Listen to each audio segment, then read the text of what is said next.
Okay, so by this point, you probably understand what the different workspaces inside of Premiere Pro do, what the different panels as well that they do, and you probably have a thorough understanding of what sequences are. So if you follow through my last two tutorials, we're about to get into your first actual editing lesson. The first two, one of which was basically understanding what we're doing, the second of which was doing the first step, in which is actually like creating the environment or the canvas or sequences to be able to actually do the editing. And this third one is actually starting to do the video editing. So what we're going to be covering today is very simple. We're going to do the basics of editing, which means we're going to talk about what the effect controls panel does. We're going to see how we can scale, rotate, move, do all sorts of different things to clips, which are the actual fundamentals of video editing itself. And we're also going to resize a few clips, work on layering inside of Premiere Pro, and see how we can fix all that together to actually do some video editing. All right, so before we get into this, if you have any questions, please go ahead and feel free to make a post on the community, whether it be tagged under the problems or issues or just a random question, so that I can actually create courses about it and help people like you and others who might have the exact same question. All right, and if that doesn't work for you, you can go ahead and message me or ask it inside of the group calls.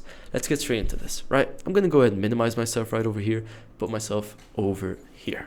All right, so as you can see up here, we've got our effect controls panel. Now, the effect controls panel is actually responsible for a lot in editing. The effect controls panel, when we were explaining the panels inside of Premiere Pro, is actually responsible for changing the variables of the clips which we select inside of our timeline. As we said last time, the timeline is made up of video layers and audio layers, right? If I minimize myself, you'll be able to see it a bit more. This is what the timeline is made up of. The effect controls is simply able to change variables about the clips inside of our video and audio layers. So all I'm going to do is double click our horizontal sequence, because I prefer working in horizontal sequences, and I'm going to go ahead and drag in my footage into my timeline, just like we did last time. All right, now from here, if I actually select my footage, you'll see a bunch of things pop up over here in our effect controls. We're going to go through these and we're going to see how we can use this to actually change things inside of our timeline. Okay, so what is appearing inside of effect controls, we have to keep this in mind, is just the variables which have to do with the thing which you've selected. So if I selected a video here, these are my variables which I can change for it.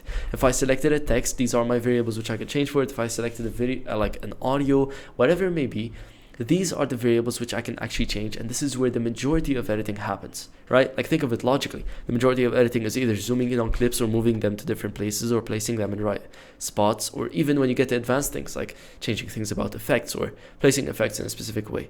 This is where the majority of editing actually happens, and later on this is where the actual animations happen. So let's take a few examples on how we can use this. So when you select any basic clip inside of Premiere Pro, if it's a video or something in a video file, a few of the basic variables you will get are your motion, right? Which is the position and the scale of your clip. You've got also your like uniform scale. You can uncheck this to make sure it scales differently. Your rotation, which is where your clip rotates. Your anchor point, which is something we will learn about in the future. But this is basically where all of these changes are based off of. And we won't even talk about this. And your opacity. So let's see what happens when we change these variables. You might be asking, well, how do I actually change these variables? The majority of the time, if you just hover over them, you can either click to change their actual value, or you can simply hold and then move, and the clip will move with you. Whether you move your mouse up and down or right and left, the clip will actually move with you. So the position is made up of an X variable and a Y variable. And if I change my X variable to the right side over here and my Y variable down, you can see where our clip becomes. This should be quite logical. Our scale variable is responsible for how big or how small our clip gets. Okay, so if I really want to zoom in and move it to the top left like this and make the phone in the center, I can also do that. And if I dislike that, I can always click this button over here to reset the parameters to the original parameters which these were set to. Our rotation changes the way our clip is rotated. Our anchor point we will not talk about right now, and our opacity just simply changes how viewable our clip is, right? So you can see if I do this slowly, there you go, right? Those are the basic variables of video editing. Now, when it comes to actually editing different clips, there's a small thing we have to understand before we start moving things around. If I want to place this, for example, let's just take a quick example. If I want to place this on the right side, all I would do is select my clip, make sure our arrow tool is selected, select my clip, go up to my position and move it to the right side. If I want to move it to the left side, I'd select my clip, go out to my position, and move it to the left side, right? Super simple. I can also decrease the size, increase the size, whatever I'd like to do. Okay, now there's a small concept which we must understand inside of Premiere Pro. Things layered on top of each other appear as though they are layered. What layers work like inside of Premiere Pro, like video 1, video 2, video 3, if I place this clip right over here, this one, on top of this one, you'll see exactly what happens in just a second. It's layered on top of it. What means is everything behind this clip is simply made up of this clip in the back right here. So if I take my top clip, and since this is in a horizontal video 1920 by 1080 preset sequence, right? That's really long words for, since this is in a sequence that is made for YouTube videos and this is a vertical video, all I gotta do is actually resize it to see the borders. So as you can see, this is 1920 and this is 1080, but I'm resizing it so that I can actually see the borders, right? This is 1920 and this is 1080. This is 1920 and this is 1080. Hopefully that makes some sense. This is what a vertical video looks like inside of my horizontal video. And if I want to move it to the left side, I can also do that as well, right? So this is how we get controls of clips. And this should make sense to you, right? The whole layering thing. Because if this thing is at the bottom layer, you could think of it as though the camera is facing the canvas, and whatever something is, like the lower the layer is, like this one's on video layer 1. If it's on video layer 1 and I've got something on video layer 2, this will appear as an object on top of it. However, if I reset the parameter to the center and scale it up, all of a sudden the object in the background disappears. Does the object in the background still exist? Let's find out. All we gotta do is make this one blinded or just no longer see it, you know, and take a look at that.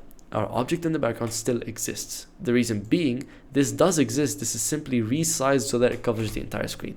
And I'm hoping that makes some sense. You can imagine it as though a camera is facing a canvas, and the lower the object is on the layers, the further it is away from the actual camera. So this is further away from this one. Just kind of imagine like the bottom layer is this hand right over here. The one on top of it's actually this hand here. Now, if this hand was rotated like this, you could still see some of the hand in the back, right? And that's exactly what's happening over here. So this is a basic explanation of both layering and effect controls. So to answer our first question, which we initially said, if I go ahead and open a horizontal or like a YouTube video format sequence, and I actually drag in a vertical video, right, this one over here, not too sure why it doesn't want to drag in, there it is, right? If I go ahead and drag in a vertical video, all I gotta do to simply fix this is make sure I select it, and I select my effect controls up here, and I'll see my variables, and I drop the scale down so that I can actually see it. It is that simple, okay? That is how layering works inside of Premiere Pro, and that is how the effect controls panel works inside of Premiere Pro. That is pretty much it, all right? That's all we gotta cover in this one. It's a really quick lesson, but this is the basic of video editing, and this is a point where I've reached where I can't necessarily teach you further, right?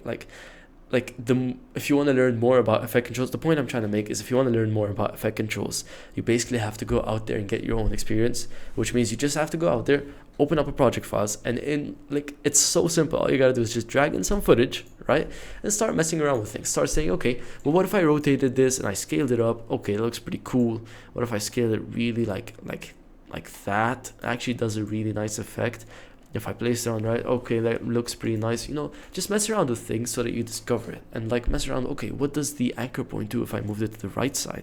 What happens to my clip? Okay, ask yourself these questions and start exploring. This is the point where you'll start learning yourself alongside me teaching you, which is how you're going to get the most benefit out of this. Okay, so to make sure you're actually following along, I'm going to be including an actionable step at the end of this, which is going to be your next lesson. I want you to go ahead and click on it and watch what is required. An actionable step is kind of like homework. All you got to do is just do it so that you make sure that you've learned all of the things which I've explained before. And it's practice using things which I explained in the last 3 lessons. And in the case that you get stuck at any single point, you can go ahead and watch me do the actionable step, in which you can just learn how I do that. Okay, so hopefully you've learned something from this lesson. I know you have, and I know you've pretty much learned how to do the entire effect controls section of Premiere Pro, and you're starting to get your editing gears working, which is very exciting. And yeah, if you guys have any questions, go ahead and let me know with a post, or go ahead and message me. And really quick, just go down to the actionable step, and yeah, let's get to work on our first ever editing project. See you guys in the next one. Bye.